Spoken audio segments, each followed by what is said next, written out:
When do you think America will have a female president? When there's a competent one. I don't engage much now on Twitter because it's sort of pointless. Everyone just falls into two tribes. It's just like cults now. There's no nuance. You can't discuss anything. No one looks at the argument anymore. Anyway, even if you can discuss it, no one looks at the argument. They decide what side you're on, and if you're on the wrong side, they discredit you. Somehow they don't want to discuss it. And it is creating a new sort of dogma. How do you perceive Vice President Harris compared to President Biden in terms of competency and experience? I think she's worse. She doesn't even know what's going on at the border. Right. And that's what she was supposed to be doing and in charge of. I mean, as a school teacher, if I did not do what I was supposed to be doing, you better believe my job would be in jeopardy. Well, it isn't. Not only was her job not in jeopardy, she was just handed a promotion.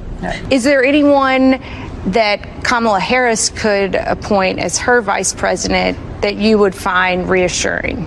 Would make you consider voting for her? No. Never consider voting for her. No. I would do RFK Jr. way before her. Yeah, absolutely. Yeah. And she's not the first woman to run for the presidency, Hillary Clinton. I'm assuming no one voted for Hillary Clinton in 2016. So it's not necessarily going to sway you to vote for a woman in office. When do you think America will have a female president? When there's a competent one. I don't get a good feel for her. I think she's an idiot. Right. Mary, why do you think that she's not that bright? Because she hasn't done anything in the time that she's had. We don't know anything about her as far as her 3 years so far in the White House. She's not real smart. We've had dogma in religion for years, that which should not be questioned. And now we've got it in politics. You can't even have to question something. It's crazy.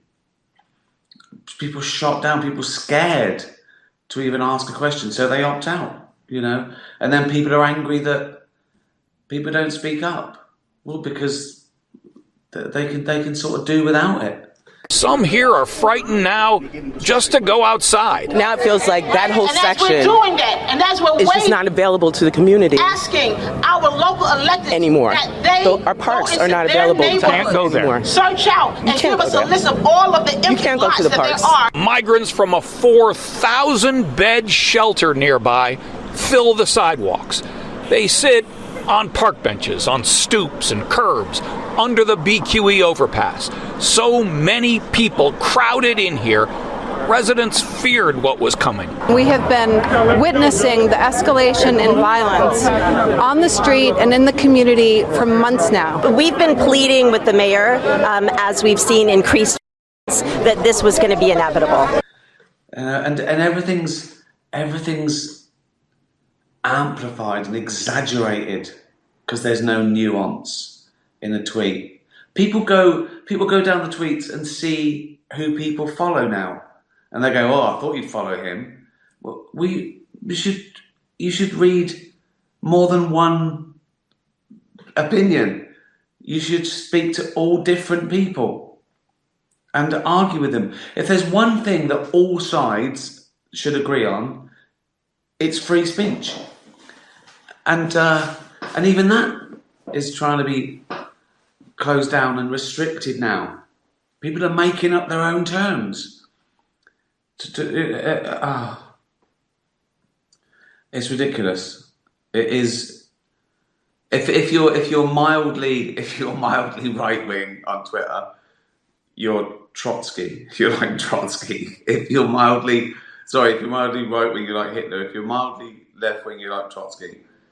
If you're centrist, it's not appreciated by both sides. It's hated by both sides because they want you. It's like a game of British bulldog politics now. So it starts off like that, and then soon you've got them all. You're all on the same side, and so you have to fight amongst yourselves. And it is that it is that thing that you'll never be woke enough not to be eventually destroyed by your own people, because everyone is saying, oh, well, you agree with that? Well, I agree with it even more. And look, I want these people who even slightly disagree with me. That's how perfect I am.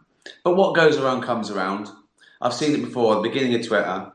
People would have a go at you about their issue, and they'd slam you, and you say the wrong term or something, and then it would be a pile-on, and people would be shut down or delete their account, and it was like a victory. But then I noticed those people, those ringleaders, would say the wrong thing for someone else's cause, and the same thing would happen to them. And then a few of them started thinking, oh, maybe I've been unreasonable. Maybe we should discuss this. maybe discussion and the arena of ideas. That's why it works. Yeah, it's crazy. It is a new dogma. It's cults just shutting you down, shutting down free speech because you're on the wrong side. It's mad, and they do it. They think they're doing it in the name of good. They think no, because everyone thinks they're on the right side. No one goes around going, no, I'm a really nasty, awful piece of work who doesn't know anything. I'm just full of hate, right? I just want to destroy lives, right? But no one thinks that. Everyone thinks they're on the right side. And now it's a competition to be who's the rightest, who's the most right. I am. And that's why eventually people amongst themselves, everyone's got to be 100% on your side. If they do one little thing wrong, they're destroyed. It's crazy. I remember, my mate Warwick Davis, the actor, been loads of stuff. You know him, and he's 3 foot something. He's got a form of dwarfism, and never let it get in the way. He never plays the victim.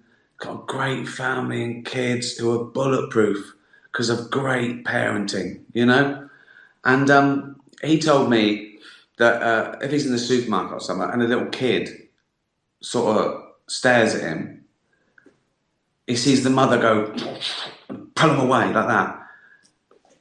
And Warwick hates that because he wants to talk to the kid. He wants the kid to ask questions so he can answer them.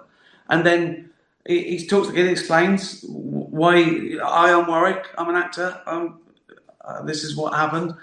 And the kid thinks, yeah, great, yeah, he's short, so what? And Warwick loves that. That's what Warwick wants to happen. And he gets the parents doing it sort of for him, like, oh, I don't want to hurt his feelings, or I don't want to be embarrassed by my kid.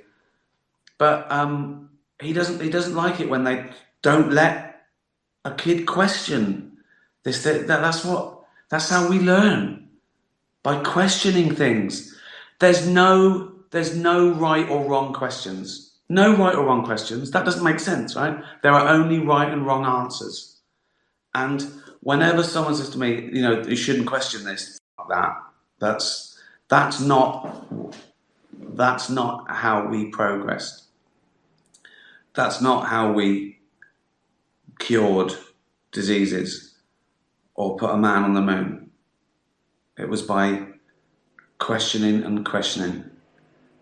Science tries to prove itself wrong, and when it can't, what it's got is the most right answer so far. Science, at any point, is the least wrong it's been.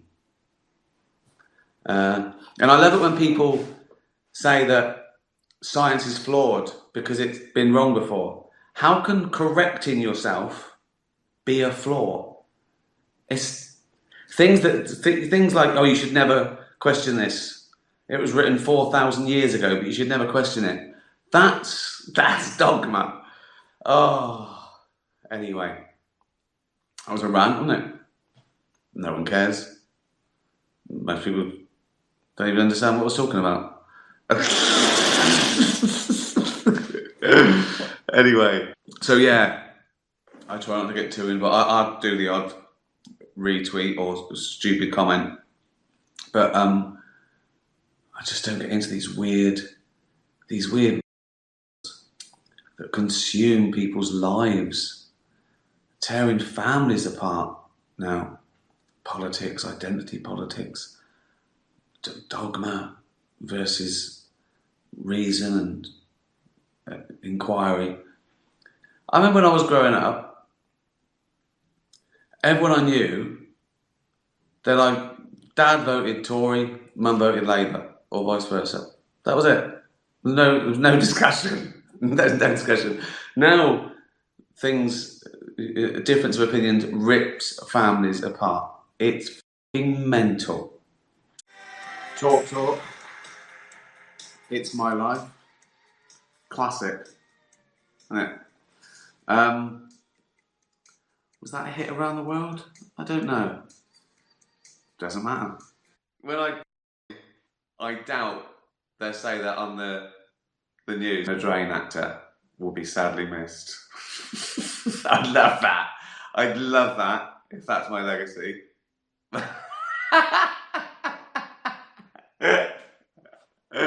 Oh dear, but it's fun, isn't it?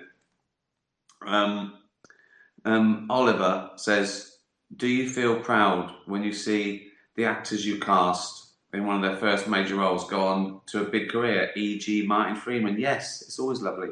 Although I should say that Martin Freeman, he wasn't, I didn't find him working in a laundrette, you know. I'd actually worked with him on it might have been his first sort of major comedy thing. I don't know. It was a long time ago, and I met him. I wrote, I co-wrote Bruiser, a sketch show with Mitchell and Webb,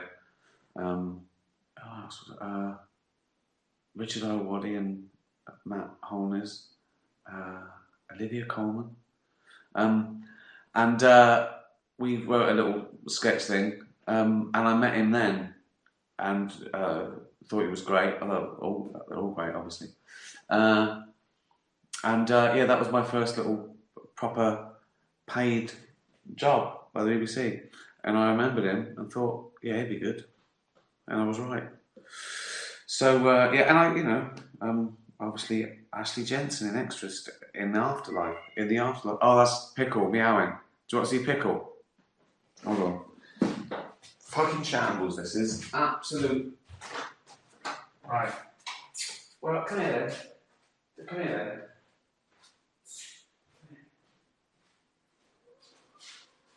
Go on then. Go in there. No, I'm not playing. Don't run up the stairs, you fool. Oh, I just wanted to. What? I was just. You were yowling, so I thought you wanted to be.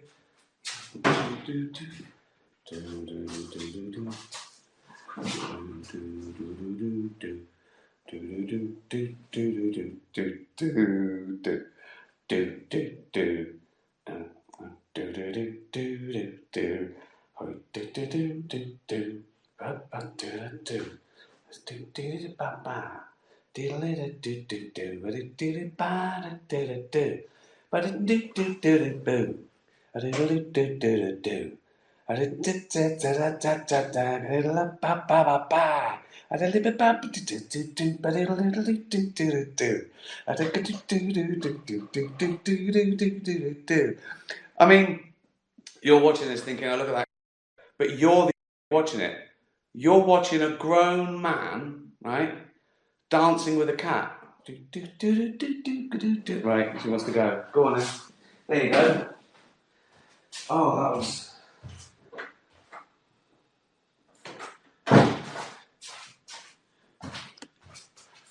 Just shows you how bad this is, where me dancing with a cat was the highlight.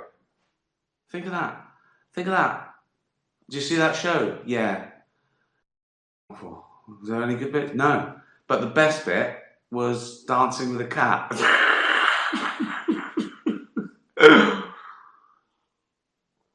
Another question. How would you describe your perfect day, assuming anything is possible?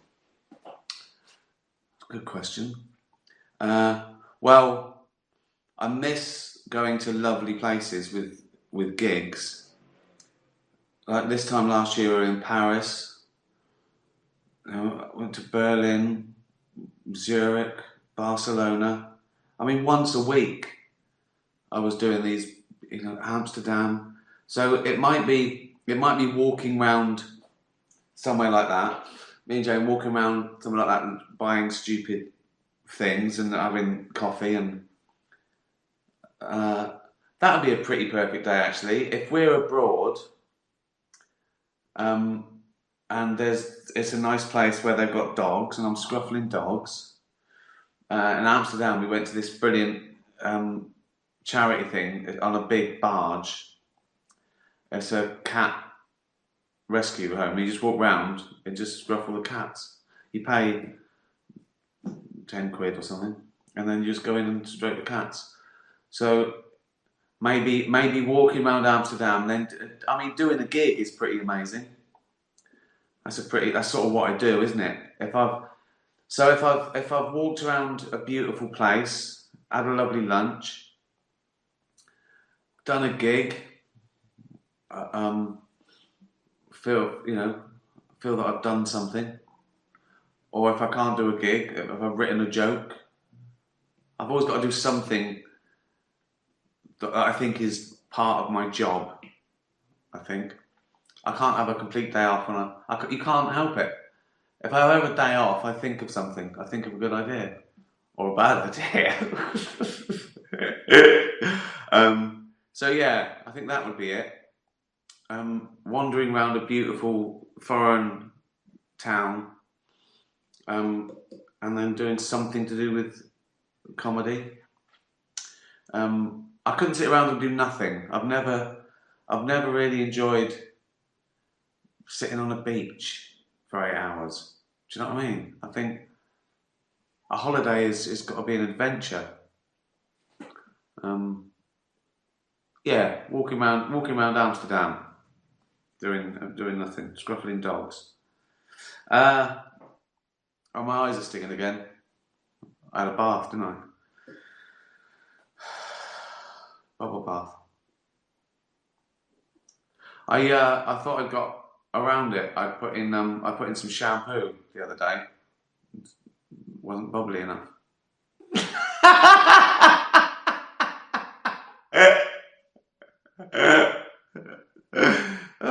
The comic and actor Ricky Gervais, today, all sad and scabby with itchy eyes, in his bubble bucket. Bubble bath. Oh, this is it. Leopold and Loveday, happy day. It's Ricky's question. You are entering witness protection. Reasons top secret. Cats, by the way. And the government has allowed you to pick your new name. What would you choose as your new name? But it doesn't matter, does it? If I'm in witness protection and I go, hi, I'm John Smethurst, and they go, you look like the bloke from The Office. I go, call the FBI, tell them someone's recognised me. I'd have to have surgery, wouldn't I? And change my name. Unless I went to a place where they didn't have The Office or Afterlife. Netflix is in about 160 languages. The Office was in about 90 countries. There's not a lot of places I can go, really. Maybe the Amazon basin or something. And then I don't really need a name. And I wouldn't be able to pronounce it, would I? If I were to try and just hear a clicking sound. I'm ignorant. I don't know the language. I don't even know if that is the Amazon basin as its own. I had no idea. I was guessing. I was bluffing. Oh dear. I just wanted to say basin. Amazon basin. What would my name be? Cool. What have I always liked? What name have I always liked? Brad? Brad wouldn't seem, would it?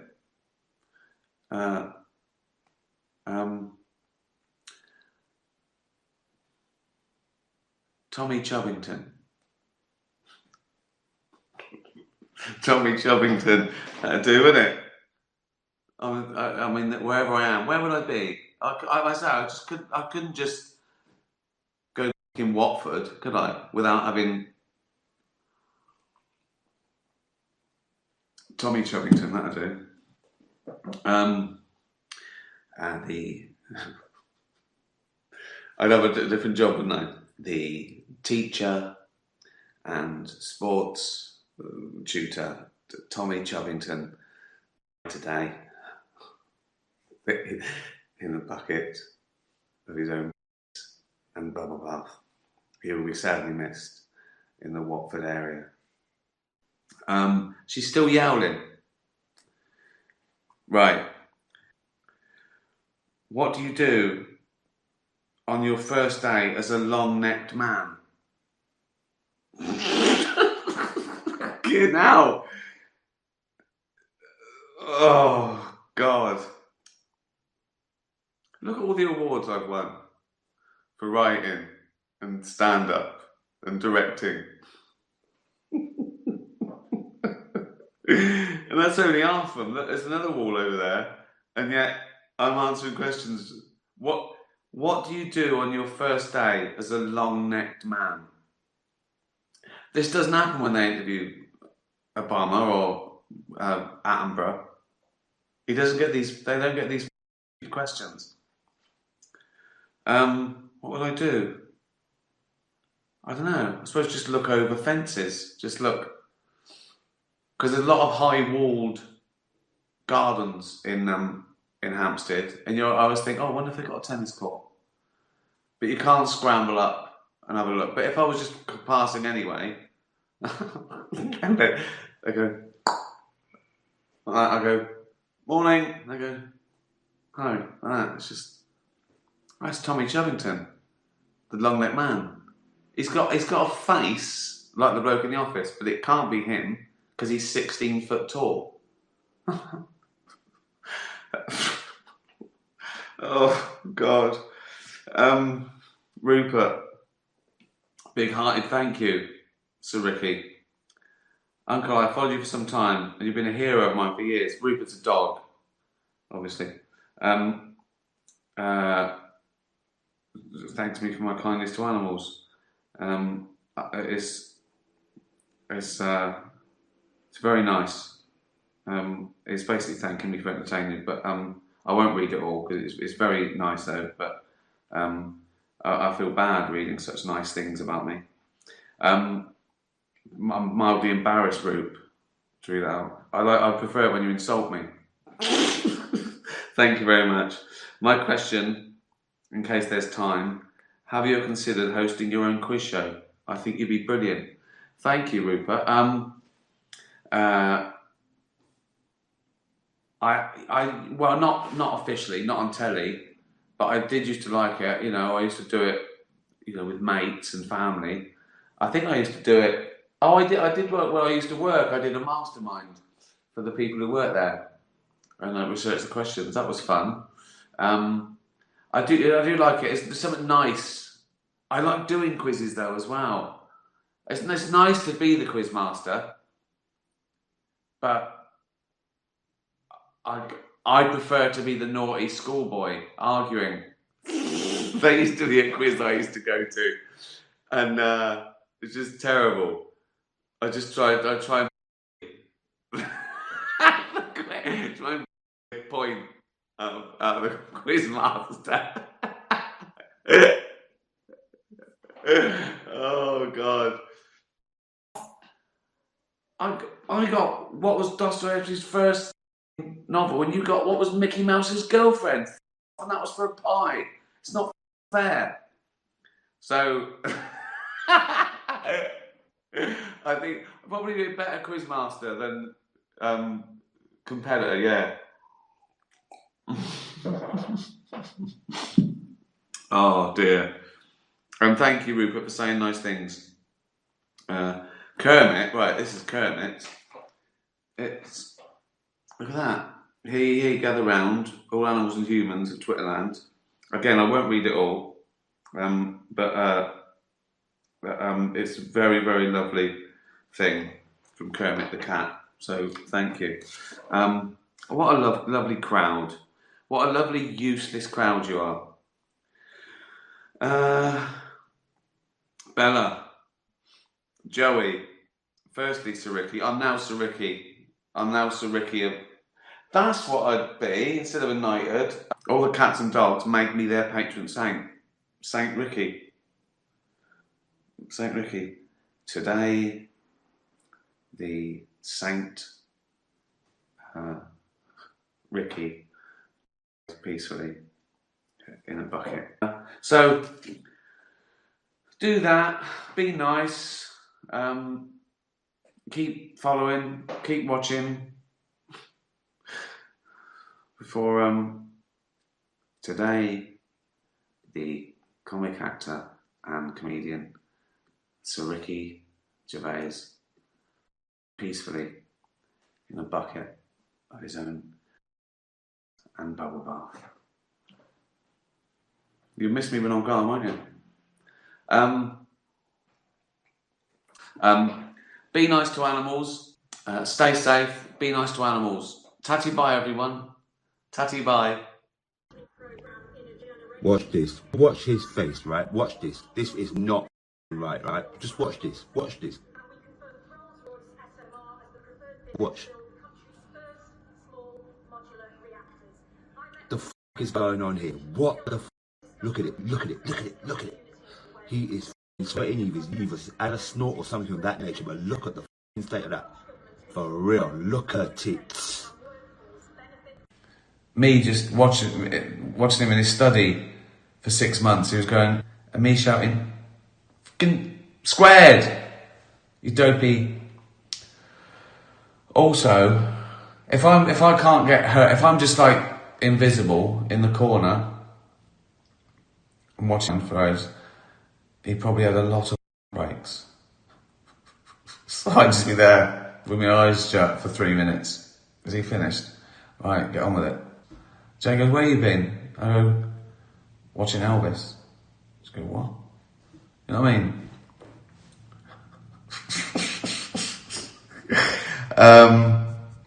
No British Prime Minister has ever been by a Ukrainian male model. Never mind 3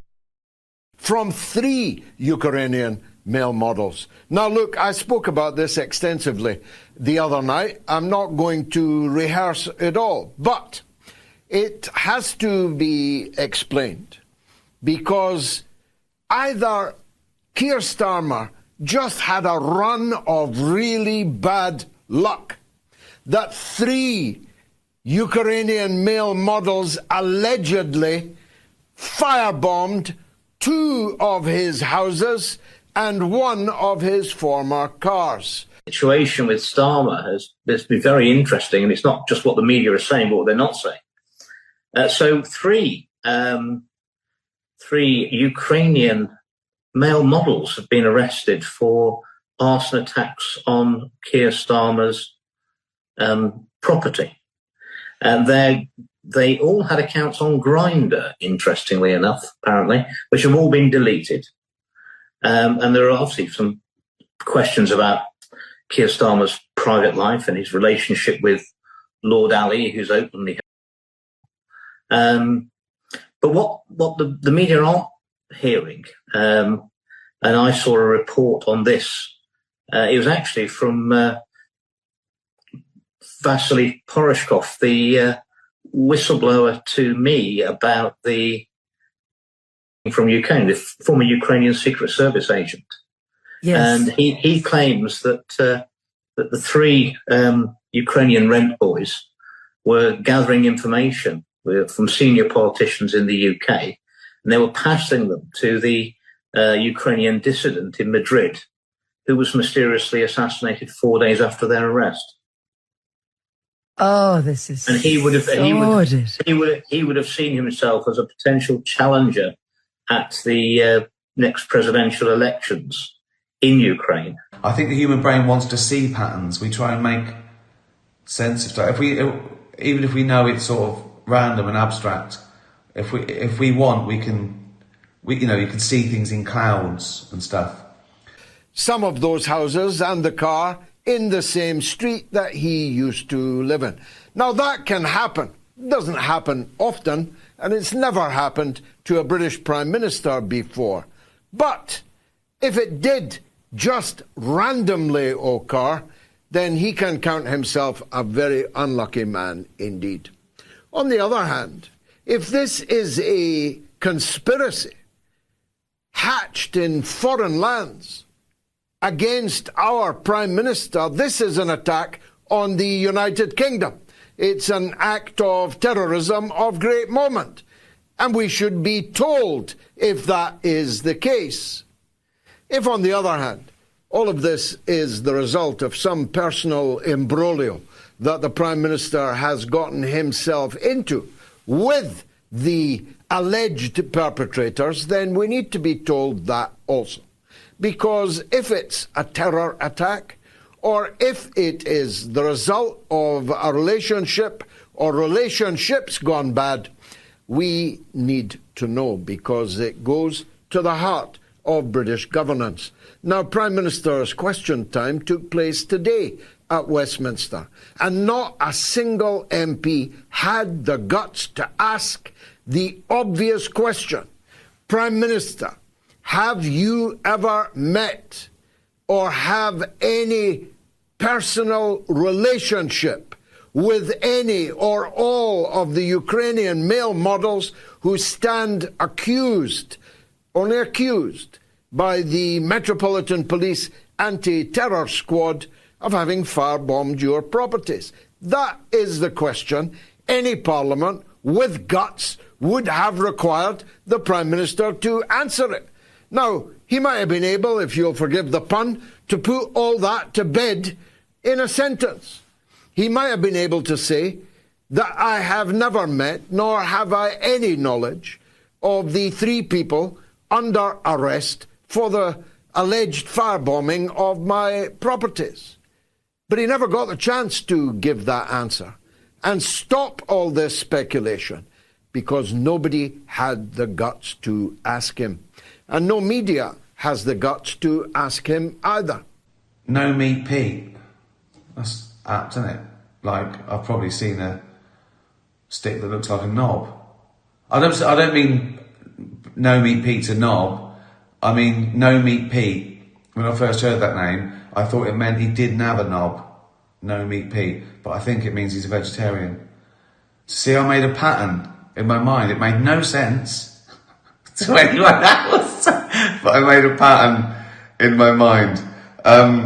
Right, this is more bollocks than usual, I think. We are now going to open our labour force again to free movement of European Union labour. That's the best part of 500 million workers who will have the opportunity to move here without our say and take up jobs, as long as they are only 19 to 32 years old. Right. No Meat Pete. Vegetarian. He's got a penis.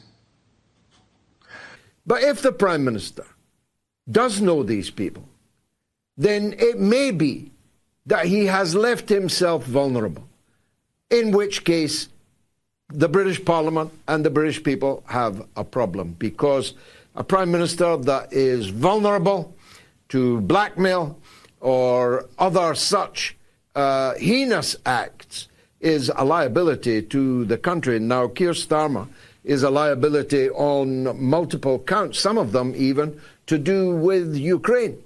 His blank check to Volodymyr Zelensky is now spreading its ugly bloodied hand into Western Europe, as we predicted here on the mother of all talk shows. It would. It certainly would. We said all of these weapons with which you are flooding a European country will come back in the hands of terrorists and criminals. And some of the weaponry would be used to kill our own citizens on our own streets. Well, a very important Ukrainian dissident was murdered in cold blood in Madrid this very afternoon. Another Ukrainian dissident of some importance has already had 2 assassination attempts on him in the same European capital of Madrid. Can you become a grow bag? Is there something like they could just dump you in the ground and grow an oak out of you? That'd be good, wouldn't it? Grow bag. Where would they put the acorn as well? Not up the arse. Don't do that. If anyone's organising the funeral, right, just bury just the arse with the acorn in it. How fucking... See what I mean? Death isn't sad and dark and depressing. It's fun. Oh, God. Charlie Black Cat, Uncle Ricky, would you rather go to the moon or as deep as possible in the ocean? I don't want to do. I really don't want to do either. Obviously, I'm scared. Safety, pretty terrifying. Whatever, it would still be pretty experimental, wouldn't it? And both a long way from home and normality. I mean, I think the deepest bit is only like 7 miles, but has anything done it yet? Is there a submarine that's done it even? I mean, also, when you go, so you're 7 miles under the sea, it's dark, you can't see a thing, you got your lights, you're in a submarine or whatever it is. But that's no different really to being in a submarine in a field in Chiswick. Do you know what I mean? At least with the moon, you get out the spaceship and you walk around a bit and go, oh, moon. Oh look, 1/3 of the gravity. I can hop in slow motion. And that's not enough, is it? That's not enough to go, what are you going to the moon for? So I can sort of hop in slow motion? Do you know what? We could rig something up here. There's the risk is too much for the reward. Do you know what I mean? I'm willing to risk, like, getting on a plane is a bit of a risk, not much statistically, but like getting on a plane to LA to play the Hollywood Bowl, small risk, great reward. Going down in I'd freak out straight away. I got onto a submarine. I was at some show once in Reading, or Newbury or something. I don't know. I was a kid. I went on a submarine, walked around, didn't like it. Bit cramped. Also, I mean, it'd be the same going to the moon. I'll be thinking, is this spaceship going to work? I mean, the Wi-Fi goes down here. I can't use the remote control. That's it. I'm just floating around, just waiting for my oxygen to run out and my roast dinner in a tube of toothpaste. Yeah.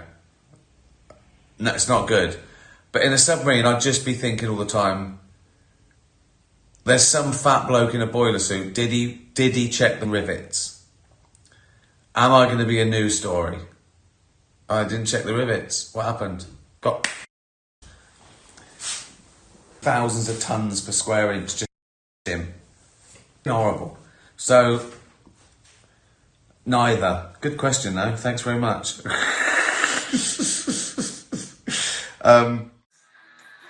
Photograph. Are you spelling deaf there, lads? DEF. So, nothing wrong with that. Nothing wrong with that. Good tune there. No snobbery. Not on this show, mate. How are you? Hello. We said right. is this interesting broadcasting? Honestly, got nothing to beat though.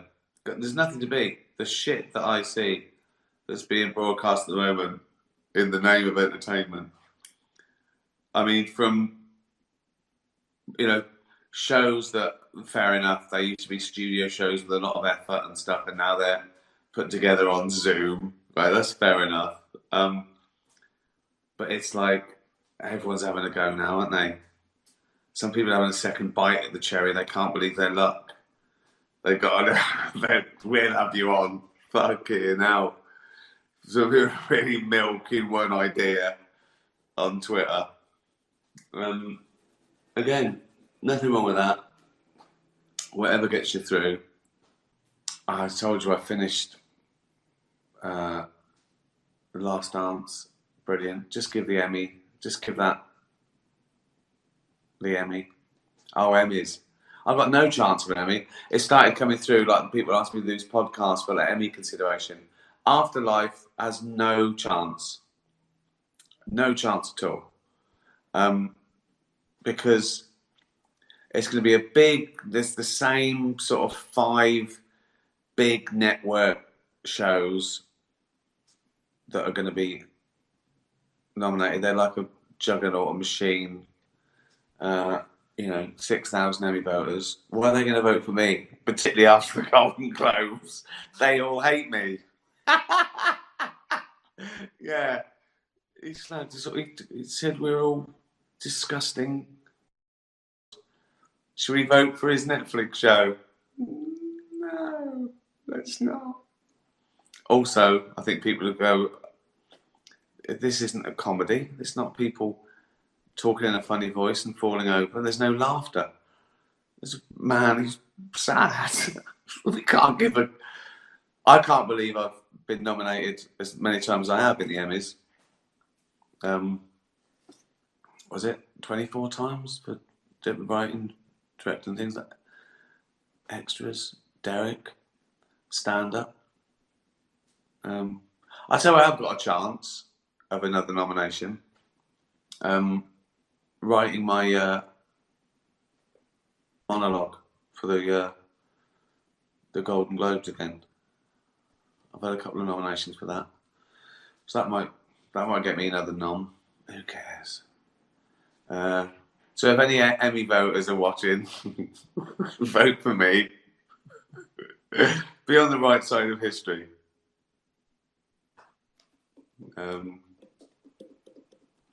It doesn't matter. You realise it's very exciting still. And the first time you get nominated for anything or win anything, you think, "Oh my God, this is the greatest thing ever." And then when you see the idiots who get nominated, all right, it's not that special. And the idiots who fucking vote, and the reasons people vote for things and stuff. But it's nice. It's always nice to be around in the mix, to still be there.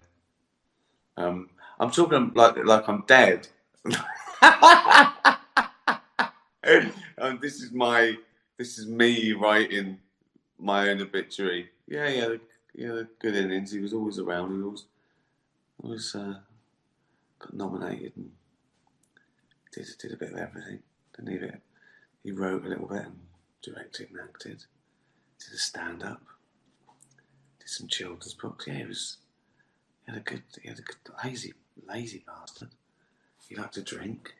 He was a nice lad. He stayed normal. Wasn't a nonce. Didn't kill anyone. Paid his taxes. That's not bad, is it? That's not bad for a top entertainer. Yeah, that'll do. Be long on the gravestone, won't it? That'd be a long. Did lots of great stuff. Didn't kill anyone. Not a nonce. Paid his taxes. I'll be happy with that. Had a laugh.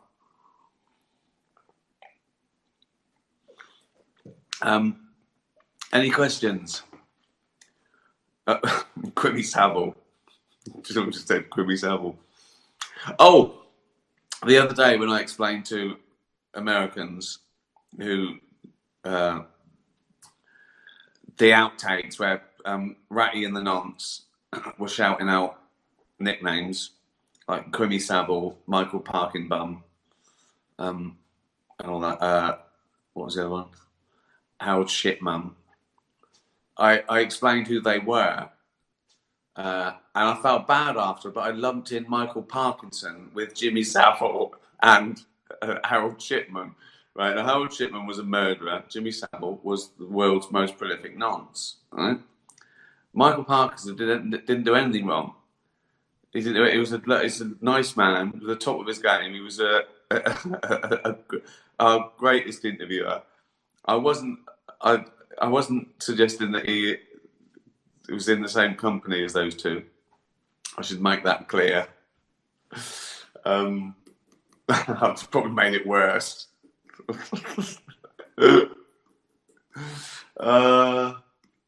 What else has happened?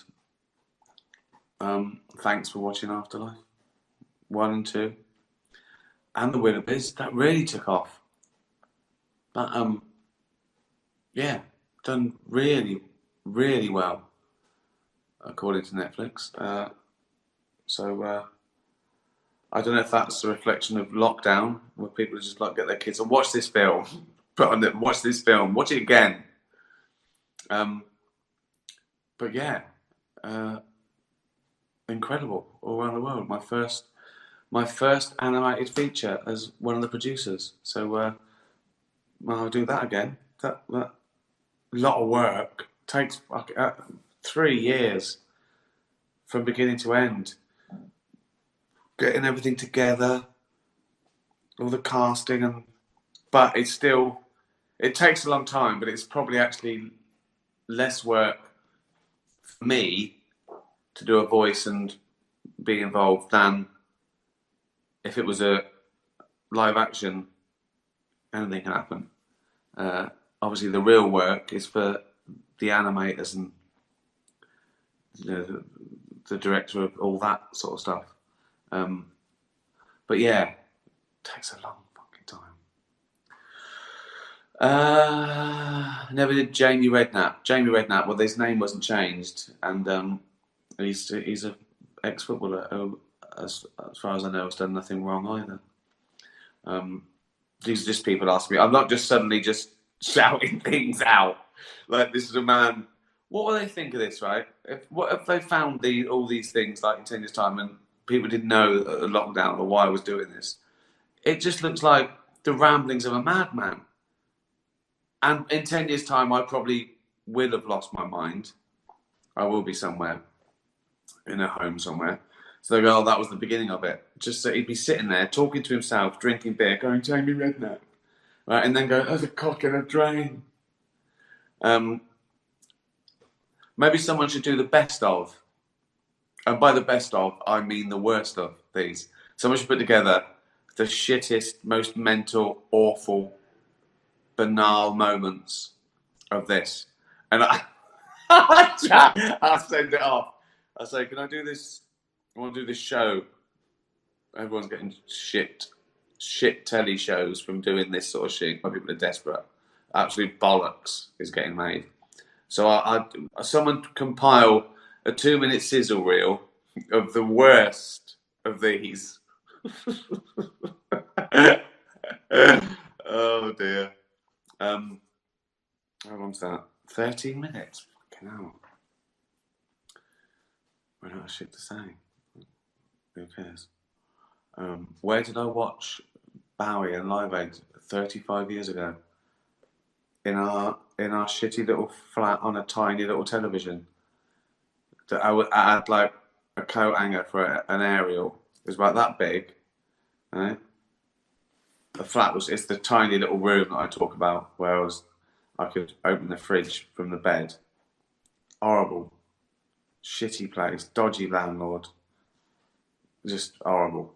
And a telly that it was like the picture, you had to wiggle the coat hanger thing to try and get it. It was like You know, it's like 3 pictures superimposed. Watching snooker was fucking terrible. It honestly, it looked like atoms and wax. It's just about 1,000 balls and black and white, of course. So yeah, and I remember Bowie coming out, and it was incredible. If I remember right, he gave up a bit of his time to show a video when I had like a certain amount of time or 4 songs, and he said, show an important video on some of mine. Yeah, and I think that's when the world also looked at Queen in a different way, didn't they? That was their big. I mean, they're already huge, but their huge global break when everyone just thought, "Oh, Queen are amazing." I hope that answers your question. Yeah, I should do something else in animation. I think I'm really getting into that. It's good that. I mean, some of the best animation is absolutely brilliant. It's just things you obviously can't do. But I do like working with actors. I like that realism as well.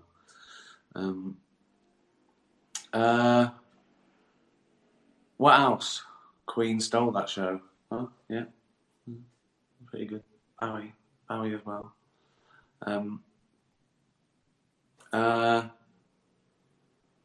Was it Friday, isn't it? Yeah.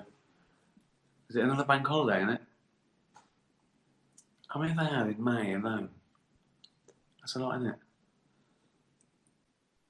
I've enjoyed doing this though. It's been nice, just chatting. No pressure, who gives a fuck? It's been like just, yeah, chatting to...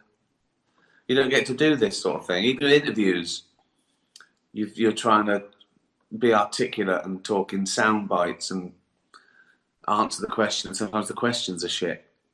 Whereas this, I don't know, as I say, it's like a man in a padded cell. Just talking to I don't know who I'm talking to, really. I'm talking to you lot, but I don't know you, do I? Do you ever play darts? I used to love darts, yeah. I wasn't good. I never understood with darts. Right? You practice, obviously, I get that. But then you practice, and then you sort of get what you're aiming for. You get, 320s, the odd treble, right, and all that. And then one day you try and get the 20, and you get a 1, and then a 5, and then I go, what? Why? I just did it. It wasn't luck.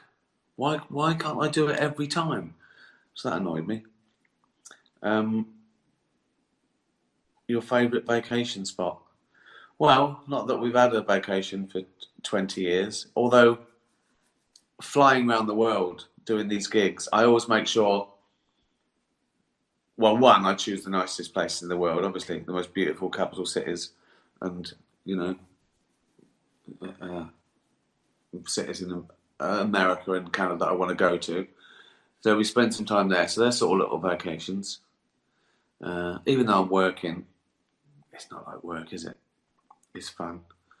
But the last time I had a week off and sat by a pool or a beach or something, which I need to do, that's like 25 years ago. We always liked Italy. Yeah, went there a few times.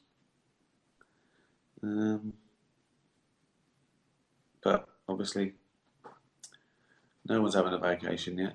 Everything's postponed, isn't it? It's my birthday soon. Postpone it. And I can stay 58. Until I celebrate my birthday, I'll stay 58. 58. Fucking hell. Doesn't feel that. I don't feel 58. I know I look it. If doctors open me up, they go, he's definitely fucking 58. Look at this. Look at that. The fuck is that? That's his liver, right? Oh, fucking hell. That is that blood? No, it's Cabernet Sauvignon. Right? Well, that's fucked. This is his bowel. What the fuck is that? We can't put this back. We can't put this back in. I don't know what doctor's doing that, lifting out my insides and showing it round the theatre, making the nurse giggle. Look at that. Doctor is fucking hell doing a bit with my bits. Oh yeah. I wish I could do that though. I wish you could sort of pay to go in a specialised thing like if you go in there, right? And you go in a pod, and first they do they irradiate all the shit, right? You got nothing in there, you got no fucking microbes and that done, or sterile or whatever. Not that sort of sterile, you know what I mean? And then they give you some sort of blood transfusion. I haven't got science, right? And then they do like a colonic, but for everything they somehow, right? They take you all apart, scrub it, right? Wash it under the sink, like wash your liver under the sink, put that back in. Again, I'm not a qualified doctor, right? But that's what I wish they could do. Like we're doctor in the sense of Dr. Frankenstein or Dr. Shipman. Yeah, I wish you could just have like taking your car, do everything. I can change the oil, pump the tyres up, sand down the rust. As good as new. Cheers. But no, you can't do that. You can't do that. Science says you can't do that. And who am I to argue with science? Doesn't matter, does it? Doesn't matter. It still runs. I still think. I still eat and drink. I'm still working. I'm happy. What does it matter? Just a shell, isn't it? Just a thing. Just a blob of meat for a brain to live in. Again, I'm not a doctor or a poet, but you know what I mean? I'm a big fucking sack of movable meat that thinks. Doesn't matter what this is, does it? It gets me around. These are fucking putting food in my mouth, right? And juggling. They're the two main things, right? It all fucking works. Doesn't matter what it's like until it doesn't work anymore. And I just then stick me in, put fucking wheels on me, put me in some sort of bath on wheels and just get me round. I'd carry on doing shit. There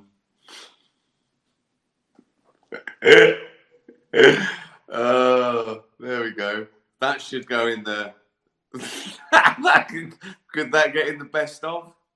We'll do it in the best of. Look, come on. Tatty bye, everyone. Tatty bye.